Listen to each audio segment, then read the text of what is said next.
Ayan, good morning, good afternoon, good evening, Philippines to the world. For today's video is cleaning the toilet. Ayan, yan ang trabaho sa isang kasambahay. Ayan, kasalukuyan akong nakipag-away sa unang CR. Ayan, CR yan sa baba. At pagkatapos ng sa baba, sa taas naman maya-maya habang nagpapaikot pa ako sa washing, habang naglalaba sa pamagitan ng washing, maglilinis tayo ng ibang linisin para medyo madaling matapos ang ating gawain. Yan, ganyan talaga, maghanap tayo ng paraan para madaling matapos ang ating trabaho. Kaya ayan, habang naglalaba, nag-iikot yung washing. Ako naman nag-iikot dyan sa may CR, sa may kubita. Ayan, naglilinis ako dyan para ah, para madaling matapos ang trabaho. Yan, dyan ang duty ko ay 3 oras lang yan ang duty ko dyan mula alas 5 ng umaga hanggang alas 8. Pinakamatagal na yung 8:30. Yan ang duty ko sa bahay na yan, sa isang bahay. Kasi dalawang bahay ang pinagtrabahoan ko. Kaya sa umaga, 4:45 ng madaling araw, aalis na ako papunta dito sa pinagtrabahoan ko ngayon. Pagkatapos dito, mga 8:30 ang pinakamatagal, pupunta naman ako doon sa kabilang bahay. Ganyan ang buhay na mahirap talaga. Yan. Dahil sa sobrang hirap natin, maghanap tayo ng paraan na para magkaroon tayo ng double income. Yan. Sana naman magkasahod ako sa aking small YouTube channel para madagdagan ang aking income. Kaya yan. At habang hindi pa tapos, ating tatapusin. At habang naglilinis ako dyan, ako'y magsa-shoutout muna kay Prince Yoyo Vlog. Yan, shoutout yo at maraming salamat sa pagturo mo sa akin kung paano magbablog. Yan. At shoutout din sa lahat ng mga sumusuporta sa akin kahit hindi naman maganda ang aking mga video, pero nakikita ko pa rin na mayroon pa rin nakasuporta sa akin sa pamagitan ng panonood, lalo na pag nag-iwan ng bakas. Yan, kaya masusuklian ko rin sila ng panonood sa kanilang mga video, sa kanilang pagbablog. Ayan, shout out sa inyong lahat. Maraming salamat po sa inyong tulong sa akin. Kaya tuloy-tuloy ang aking pagbablog kahit kukunti lang ang manonood. Tuloy-tuloy lang. Ganyan naman talaga. Hindi naman pabilisan, hindi naman kaagad-agad. Hindi naman tayo tulad sa ibang vlogger na talagang sikat na sila. Kasi tayo kaumpisa pa lang. Kaya ayan, matatawag lang muna tayo ng small vlogger. Ayan. Okay, nag-iipon muna ng dollar. Na halos nangangalahati na ako sa $100. Ayan. Sana naman maabot ko na yung quota ni Lolo Mitz na $100. Nangangalahati pa lang po ako. Kasi pakunti-kunti lang naman sa isang video ko, marami na yung nanonood sa akin na 50 plus. Yan, minsan merong 10 lang. Kaya, yan, ganyan, mas maganda, mabuti na nga lang, mayroon akong 10 nanonood. O yan, ibig sabihin, nandyan pa rin kayo. Kaya, inaulit ko po, maraming salamat po sa inyong pagsuporta sa akin. Yan, dahil nasira, inaayos ko, kaya naman pala hindi magpa-plus. Kasi natanggal pala yung kanyang kadena. Yung maliit na kadena para sa pagpisil mo dyan sa may labas na parang maliit na bakal. Kaya naman pala hindi magpa-plus. Kaya tinanggal ko yung takip. Yun pala, natanggal yung maliit na maliit na parang kadena lang, parang kwintas lang. Natanggal pala kaya inaayos ko para hindi sila mahihirapan na mag-flush. Mabigat kaya pag nagpa-flush ka sa pamagitan ng balde. Kaya ayan, aayusin ko at alam ko naman kung paano pag-ayos. Kung minsan naman hindi napupuno. Yun pala, nakikita ko kinakain ng butas sa daanan ng tubig yung kadena kaya hindi ma-close. Kaya ayan, pabayaan na rin nila dahil baka hindi rin nila alam. Kaya pag naglinis ako tapos mapansin ko o kaya gagamit ako tapos napansin ko na ayaw mag-flush, tapos yung minsan naman laging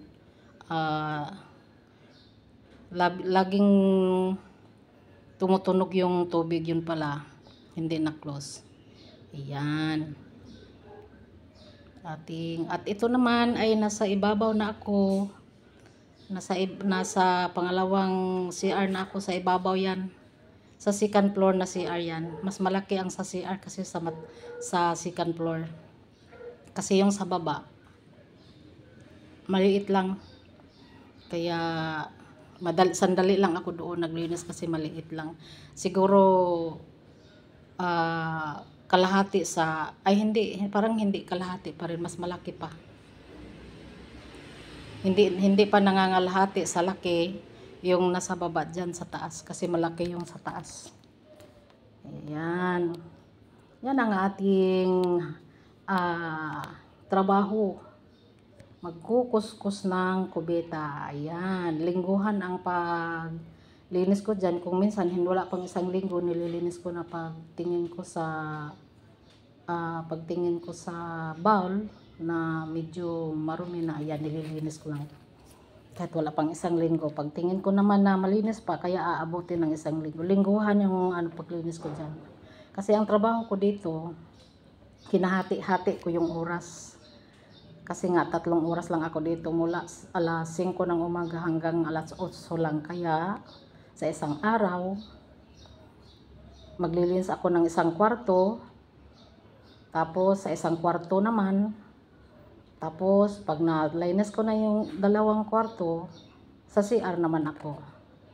Kung mahaba pa ang oras ko, tulad ngayon, naghihintay ako matapos yung washing, sinabay ko na yung 2 CR. Kasi kaya pa sa oras. Ayan. Para tuloy-tuloy ang pagtrabaho. Ayan. Pag natapos na ako sa 2 CR, baka tapos na rin yung washing. Inuutosan ko yung washing doon. Sabi ko, banlawan niya ng maigi. Banlawan, tapos i-spin niya. Para kukunin ko na lang pag natapos.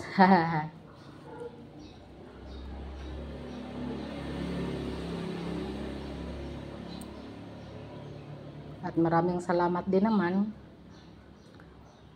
At kahit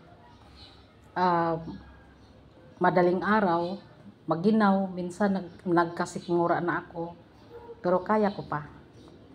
Sa edad kong 60 years old is kaya ko pang magtrabaho. Kaya nakakapagod, mas nakakapagod kasi pag yung nakatanbay ka lang, yung pagulong-gulong ka lang sa higaan, umaasa ka na lang sa asawa mo dahil nagtatrabaho siya.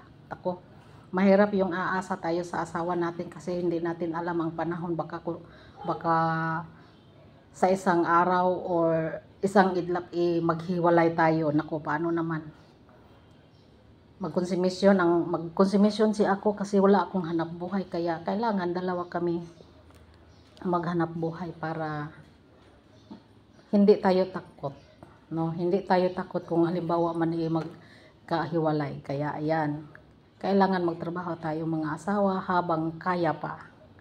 Ayan. Tingnan nyo naman yung buhok ko, parang mahangin yata sa loob ng CR. Nagkagulo na.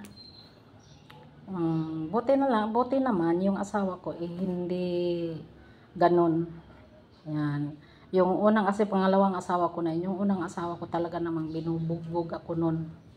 Na hindi ko alam kung anong dahilan, hindi ko alam kung saan ako nagkamali. Kaya yun. hiniwalayan ko yun. Kasi iniwas ko yung sarili ko na baka umabot ang panahon na hindi ko na makayanan, baka lalaban na ako sa kanya, kaya humiwalay na lang ako. Humiwalay ako na hindi alam ng mga magulang ko kasi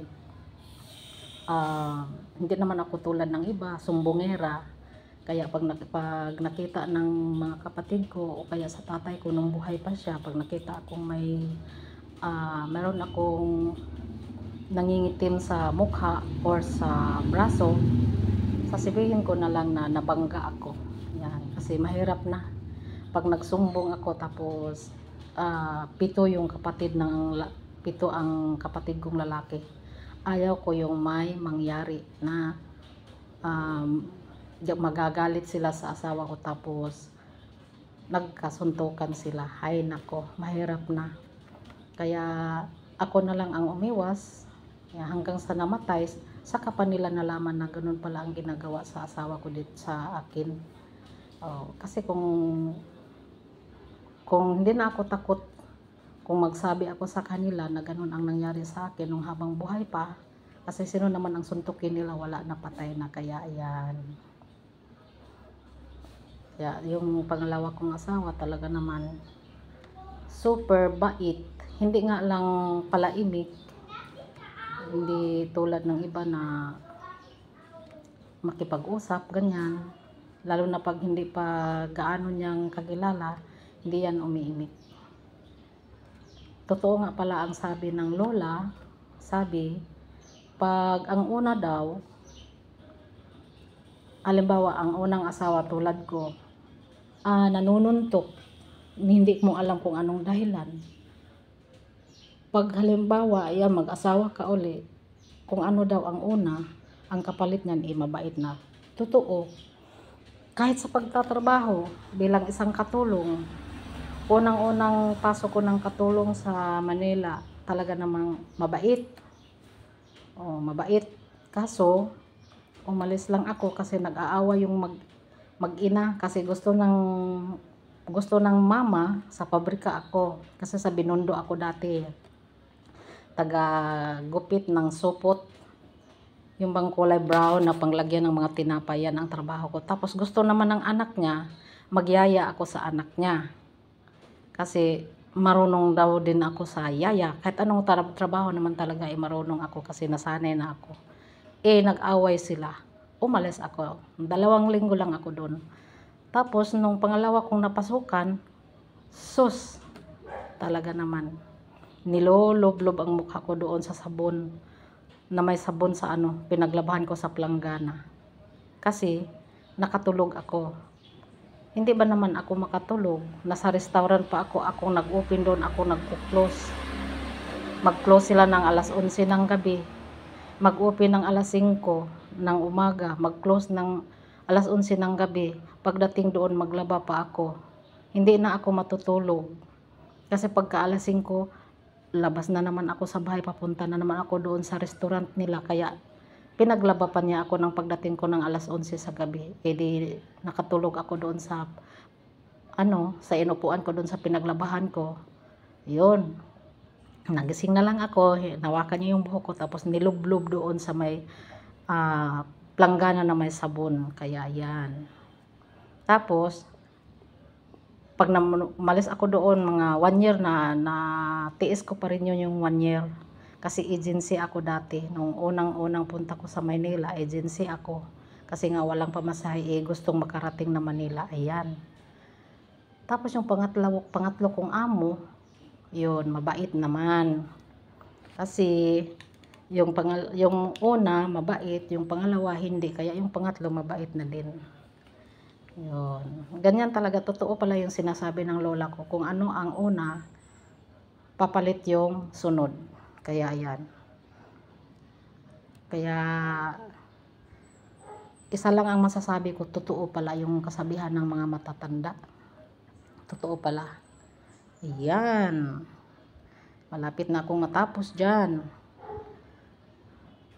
Malapit na akong matapos sa pangalawang CR.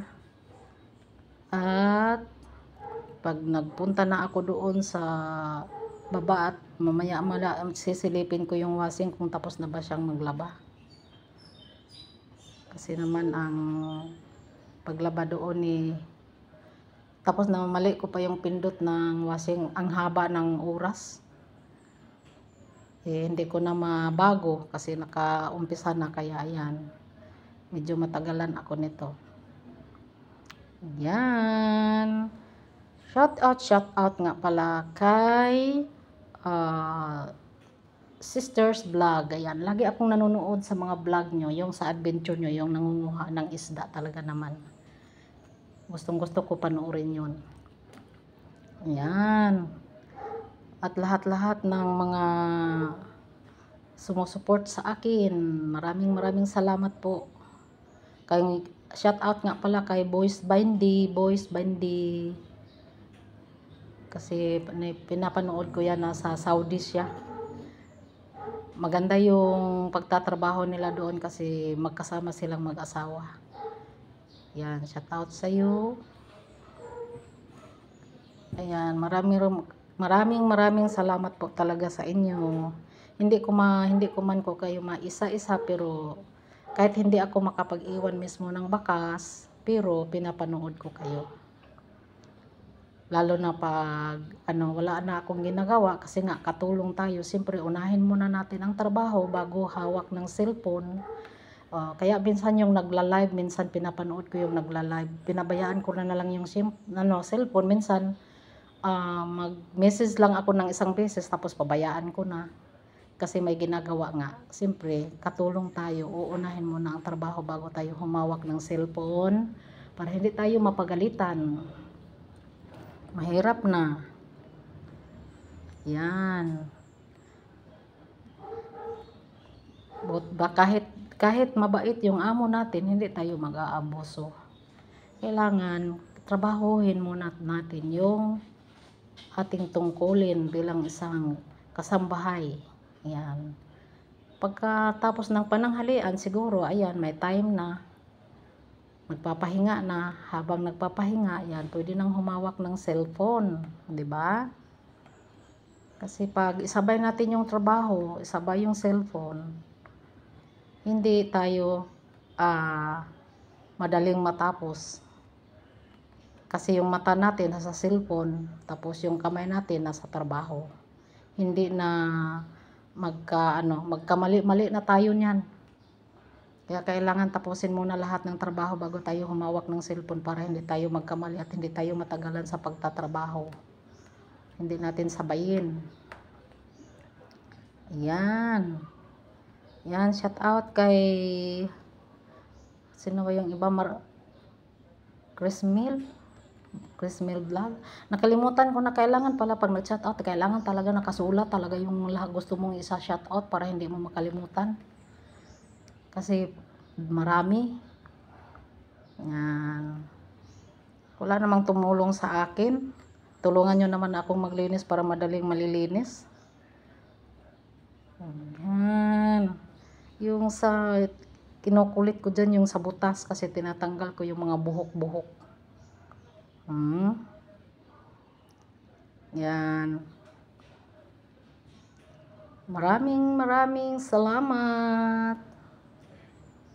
At medyo mahaba pa ang aking video ngayon kasi pag nag-video kasi pag kasama yan, tulad ngayon sa duty ko, ayan, sinama ko na lahat, pinagdugtong-dugtong ko na lahat para sa isang video, yan ang magkasama talaga. Kaya yan.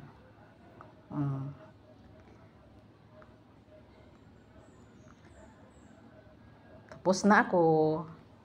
Ayan, malinis na. Pwede na tayong kumain sa loob ng CR. Ayan, puting-puti na. Malinis na yan. Oh, di ba? Ayan naman, kaya ako nagbo-voice out kasi ang ingay talaga yung aso na yan. 2 taon na ako mahigit pero kinatahulan talaga ako. Ayan. Ayan. Dito naman ako sa baba. Tatapusin ko naman ang aking pagluluto. Kasi nagluluto ako ng agahan ng 2 estudyante kasi Sabado ngayon. Kasi sa araw na yan, yung nagbibideo ako, Sabado yan, walang klase, kaya pwede akong matanghali na magluto. Ayan, ang sunny side up nila. Ayan, ginawan ko ng, at yan naman ang corned beef. Kasi walang klase. Ayan, iiwan ko na lang dyan yan sa lamesa habang natutulog pa sila. Kaya ayan, bahala na sila pagbaba nila. Pagtingin na mayroon ng pagkain, o, di bahala na sila dyan. Basta mayroon ng kanin, corned beef, at sunny side up na egg.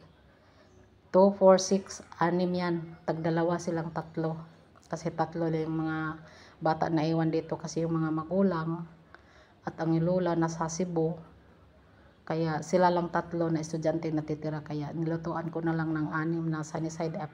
Tagdalawa sila. Bahala na sila maghati-hati sa kanilang corned beef. Basta meron na ako niluluto. Ayan. Takpan natin yan. Kasi pag hindi tinakpan, kahit nakatakip yung pagkain, yung pusa talaga naman aakyat sa lamesa. Tapos, nagsisikap silang matanggal yung takip ng mga Tupperware. Kaya, yan. Hindi pa tapos. Ayun o. Mayroon pang 1 minutes and 24 seconds. Sus, ang tagal.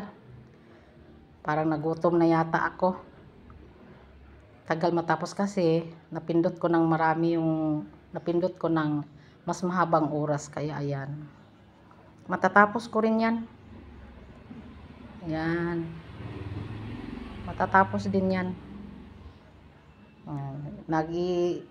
Nag-iikot-ikot pa siya. Nakabanlaw pa siya dyan. Ang kasunod ng banlaw, mag-i-spin pa yan. Nako. Talaga naman. Oh, 51 pa. Ayan o, nagre-rinse pa yan. Spin na pala, spin. Nag-i-spin na pala yung kumikislap-kislap, spin yan. Nag-i-spin na pala. Ayan, tapos na akong naglinis sa aking pinaglutuan. At habang hindi pa tapos naglaba yung washing, ayan, naglilinis ako sa aking pinaglutuan. Hinuhugasan ko lahat ng mga gamit ko sa pagluluto. Ayan, binalikan ko naman. Hindi pa talaga tapos. Talaga naman. Ang tagal. Ako'y gutom na. Talaga naman. Hihintayin ko talaga yan hanggang sa matapos. Wala akong magagawa. Hintayin ko talaga yan. Tapos pag magsasampay pa, ayan. Habang hindi pa tapos yung washing, kumain muna ako doon sa restaurant. Kasi paglabas mo, mayroon ng restaurant kaagad. Kaya, dahil hindi pa siya tapos, kaya kakain na muna ako. Ako'y nagugutom na. Balikan ko na lang yung washing pagkatapos kong kumain. Kasi pag hinintayin ko yung nagugutom na ako, kaya kain muna ako doon. Bola-bola lang ang inulam ko. Para hindi sana ako kakain ng rice. Pag sa umaga talaga namang hindi ako kumakain ng rice, kaso gutom ako. Kaya ayan, marami din akong ginawa, kaya rice na lang. Quaker oats kasi ako sa umaga. Quaker oats sa umaga. Dahil nagugutom. Bumili na lang ako ng ulam doon. Tapos, dinala ko dito. Pati sa rice, hindi na ako bumili. Kumuha na lang ako dito sa sinaing ko. Kasi marami naman ang sinaing ko. Bumili lang ako ng ulam. At habang nag-iikot pa yung washing, at ako'y kakain muna. Kain tayo. Mag-agahan muna tayo. Kasi gutom na si ako. Yan, may kanin pa sa bibig. Sabi ng lola ko, pag may kanin sa bibig, buti hindi ka nabigatan sa isang kaba na bigas. Ayan. Pag sinabi na ng lola namin ng ganun, na isang kabang bigas na sa bibig, ayan, alam na namin na may kanin sa bibig. Yan. Kain muna, kain. Kasi Ang tagal matapos, aking trabahong naglalaba, yung inutusan ko nang naglaba, matagal matapos. Ay nako, parang ang alam ko, nandoon na yung asawa ko sa sa labas. Kaya kailangan naman lang lalabas na muna ako kasi nandoon na naghintay. Kaya labas na muna ako.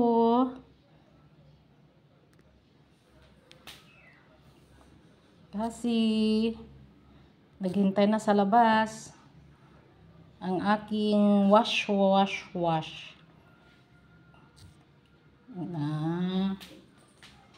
Ay nako. Ay.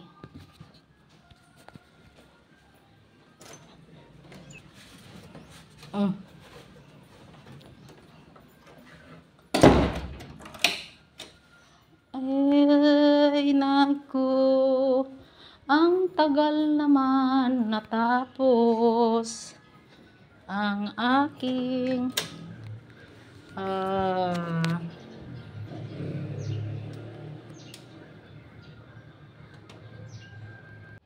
ayan, habang kumakain ako, yan, naghihintayan ko kailan matatapos maglaba yung aking inuutosan. Ayan, malapit na akong matapos. Ayan, kain pa rin. Ayan, nakilig na ako sa ulam. Kay masyadong ma-oil yung kanilang niluluto. Kaya ayan, medyo kumilig ng konti. Kaya ayan, sige. Gutom na gutom siguro si ako niyan. Kaya ayan, subo lang ayan. Enjoy sa pagsubo. Dahil hindi pa natatapos yung inuutosan mo. Yung tumutulong sa'yo na maglaba, hindi pa sa tapos naglaba. Ikot pa siya, ikot. Yan, umiikot pa. Subo na naman ulit. Kahit may laman pa yung bibig. Kasi nagmamadali na. Kasi pagka galing dito, lilipat naman ako sa isang amo. Yan, double kayod tayo. Kasi matanda na, kaya kailangan ang double kayod para kung anong mangyari. Meron kang madudukot. At meron pang 4 na po naghihintay sa aking. Ayan, thank you Lord. At natapos din ako sa pagkain. At aking bibisitahin ang aking inuutosan. At sa wakas, natapos din siya. Ayan. Yan ang kanilang washing. Hindi mo na kailangan na mag-handwash ka. Hindi mo na kailangan magpiga. Kunin mo lang dyan sa loob at yan, tapos nang naka-spin yan, isasampay mo na lang kasi hindi naman talagang, pero meron din naman pag sinisit mo ng pagtanggal mo, magtupi ka na lang. Ayan, pero hindi ko ginawa para mainitan din naman siya ng araw. Ayan. At ang ating isasampay ay medyo marami din yan ang ating sampay. Ayan. At kung bago lang kayo dito sa aking YouTube channel, Mami Okay Ganda, paki-like, share, comment, and subscribe at pindutin ang notification bell para updated ko kayo sa lahat ng aking mga bagong upload na video.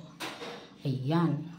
At maraming salamat po ulit sa lahat ng sumusuporta sa akin. Thank you po sa inyong lahat. At ako'y magsasampay na para naman makauwi. Kasi yung sundo ko nasa labas na. Nagchat-chat na sa akin. Nasa labas na ako. Nasaan ka na ba? Ayan. Hintayin mo muna ako, my dear asawa. At nagsasampay pa ako. Pagkatapos ng sampay, ayan, makauwi na sa aming tinutuluyan na bahay at kung saan yun din ang amo ng asawa ko. Siya ang driver doon. Kaya yan, sinusundo na niya ako, nagchat-chat na. Kaya sabi ko, hintay mo na lang ako at nagsasampay pa. Medyo malapit na. Para naman matapos-tapos, huwag kang magmamadali. Kasi pag nagmamadali, tapos lagi tayong nagkakamali. Kaya kailangan dahan-dahan muna. Huwag magmamadali. Kasi sabi ng lola ko, pag ikay nagmamadali, laging nagkakamali. Kaya ayan, totoo din naman. Minsan pag nagmamadali ako, mali-mali na ako, mayroon ako nakalimutan na hindi ko dinala. O kaya mayroon akong nadala na hindi naman dapat dalhin. Kaya yan, kailangan, pangalan yan, yung huwag magmamadali. Kasi pag ikaw nagmamadali, laging nagkakamali yan. Malapit na akong matapos magsampay. Para naman yung mga importante kasi yung nilalabahan ko, yung mga uniform. Kasi yung 2 beses ako maglaba sa isang linggo.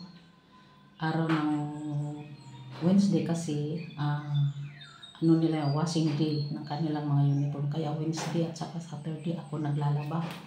Para pagdating ng Monday, natuyo na yung mga uniform nila. Kaya ayan. Yan ang aking trabaho sa ngayon, mula 17 years old hanggang sa ngayon 60 years old na ako, nananatiling katulong pa rin. Kaya kayong mga kabataan ngayon, mag-aral kayo, parang hindi kayo matulad sa amin na mananatiling kasambahay hanggang sa tumanda. At kung kayo man ay magsasaka, katulad ng pamilya ko, sa mga apo ko, ayan, magsikap kayong mga apo para hindi kayo matulad ni Mamila na naiiwan ng matanda hanggang tumanda ay katulong lang. Kaya ayan, pero kailangan kayong magsikap mag-aral kahit wala tayong panggastos, baka sakali meron. Kaya ayan, bye-bye sa inyong lahat at inuulit ko po, maraming salamat at sana mananatili kayong makasuporta sa akin para sa aking 4 na apo. Kasi yung pangarap ko, magbablog ako para hindi sa akin kundi para sa aking 4 na apo. Kaya ayan, para sa kanila ang aking pagbablog, hindi sa aking sarili, para naman makakatulong. At gusto ko makapagtapos ng pag-aaral sa pamagitan ng tulong ko. Kasi yung kita ng mama at papa, kahit nagtatrabaho yung dalawa, kukulangin kasi 4 sila. Yan, kaya bye-bye and I love you all.